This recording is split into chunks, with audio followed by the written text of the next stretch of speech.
So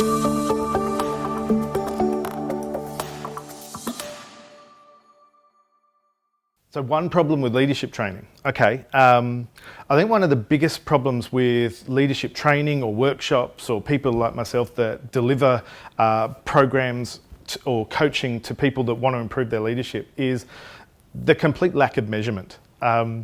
Having no measurement is what is it that we're starting from? What's the base? So we often think of leadership behaviours as not being quantifiable. It's quite subjective.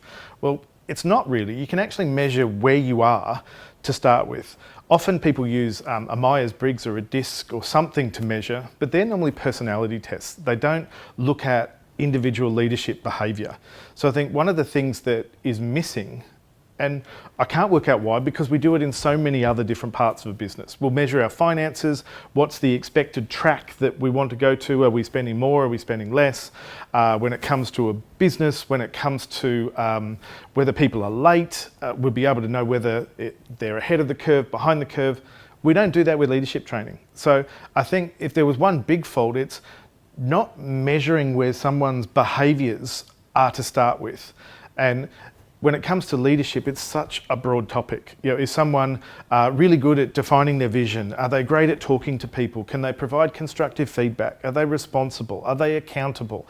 There's all these different things. We say we want to improve leadership. Well, which bit?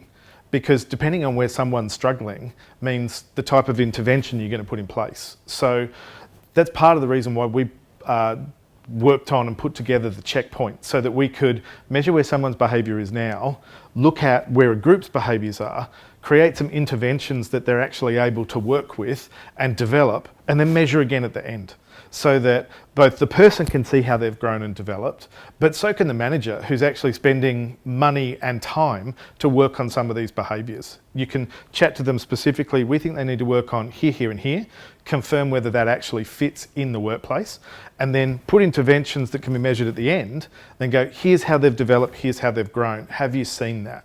So I think that measuring, because that old adage of what isn't measured isn't done, well, you can spend a lot of money on leadership training that's not actually hitting the mark. So I think measuring is going to make all the difference.